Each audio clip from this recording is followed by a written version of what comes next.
ఈ రోజే డౌన్లోడ్ చేయండి, మీ ఫేవరెట్ షోస్ చూడండి. కౌశికి, ఏమైంది? పోలీసులు వచ్చారు, యువరాజ్ని పిలిచావేంటి?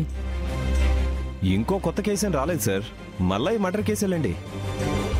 మీరు తీసుకునే 2 రోజుల బెయిల్ గడువు అయిపోయింది, అరెస్ట్ చేయడానికి వచ్చాం.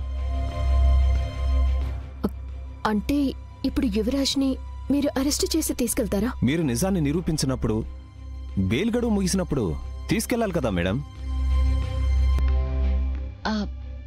సార్, బెయిల్ గడువు ఇంకా అవ్వలేదు, సాయంత్రం వరకు టైం ఉంది. ఈలోపు ఖచ్చితంగా నిజాన్ని నిరూపించి యువరాజ్ ఆ నేరం చేయలేదని మేము రుజువు చేస్తాము. తప్పుగా అనుకోకండి మేడం, ఇప్పటిదాకా రుజువు చేయలేని మీరు సాయంత్రం లోపు ఎలా చేస్తారు? మేమిప్పుడు అరెస్ట్ చేయక తప్పదు. అదేంటి సార్, టైం ఇంకా ఉన్నప్పుడు అరెస్ట్ ఎలా చేస్తారు? రేపు కోర్టులో ముద్దాయిని ప్రవేశపెట్టడానికి మా ప్రొసీజర్ మాకుంటుంది సార్. ఇప్పుడు తీసుకెళ్తేనే అదంతా పూర్తవుతుంది. మాకేం తెలీదు అనుకోకండి సార్, మీ పైనున్న పెద్దవాళ్ల ఒత్తిడి వల్లే మీరు ఇలా మాట్లాడుతున్నారని మాకు తెలుస్తుంది. అలాంటిదేం లేదు సార్, ప్లీజ్ కోఆపరేట్ చేయండి. చూడండి సార్, చెప్తున్నాను కదా, సాయంత్రం వరకు చూడండి. అప్పటికీ నిజం నిరూపించలేకపోతే సాయంత్రం వచ్చి అరెస్ట్ చేయండి. మీరు అరెస్ట్ చేయడానికి వచ్చిన రోజు నేనే తీసుకెళ్ళమని చెప్పింది. టైం ఉంది కాబట్టి న్యాయంగా అడుగుతున్నాను, మీరు మాకు కోఆపరేట్ చేయాలి కదా. సారీ సార్, మాకు వచ్చిన ఇన్స్ట్రక్షన్స్ ప్రకారమే మేము ఫాలో అవ్వాలి. ఆ సాక్ష్యాలేవో ఈవినింగ్ లోపు స్టేషన్కి తీసుకురండి, అప్పుడు వదిలిపెడతాం. లేదంటే రేపు కోర్టులో ప్రవేశపెడతాం. అంతకుమించి మేమేం చేయలేం సార్. కానిస్టేబుల్స్ తీసుకురండి. యువరాజ్, అబ్బోడా. అమ్మా నిషి, ఏం కాదు, నేను వచ్చేస్తాను, ధైర్యంగా ఉండండి. జాగ్రత్తరా. యువరాజ్, రండి. అబ్బోడా. యువరాజ్, యువరాజ్.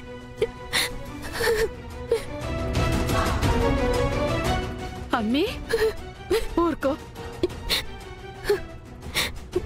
యువరాజ్ని మళ్ళీ చూస్తానో లేదోనని భయంగా ఉంది అత్తయ్య. ఆ రోజే ఆయన్ని చంపడానికి ప్రయత్నించారు. ఈసారి ఏం చేస్తారో?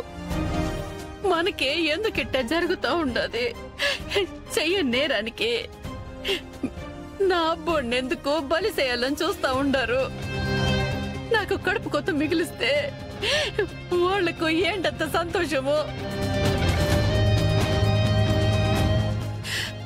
ఎంకన్న స్వామి, ఏందయ్యా నాకు పరిస్థితి? మళ్ళీ నా కళ్ళతో నా బిడ్డను నేను చూడగలనా? బాధపడకండి పిన్ని, జేడీకేడీలుండగా మనకే భయం లేదు. వాళ్ళు యువరాజ్కి ఏమీ కాకుండా కాపాడుతామని మొన్ననే నాకు చెప్పారు. స్టేషన్లో కాపాడారు కదా, ధైర్యంగా ఉండండి. ప్రతిసారి వాళ్ళే కాపాడతారని గుట్టిగా వాళ్ళని నమ్మలేం కదా వదినా. వేరే రకంగా ప్రయత్నించకుండా వాళ్ళ మీదే భారం వేసి వదిలేలేం కదా. లేదులే నిషి, నాకు తెలిసిన మినిస్టర్ గారితో కూడా నేను వెళ్ళి మాట్లాడతాను. వాళ్ళని హెల్ప్ చేయమని అడుగుతాను, తప్పకుండా చేస్తారు. యువరాజ్కి ఏం కాదని చెప్తున్నాను కదా, బాధపడకండి. ఎలా వెళ్ళాడో అలాగే వస్తాడు, ఆ హోప్తోనే ఉండండి. అమ్మీ పద.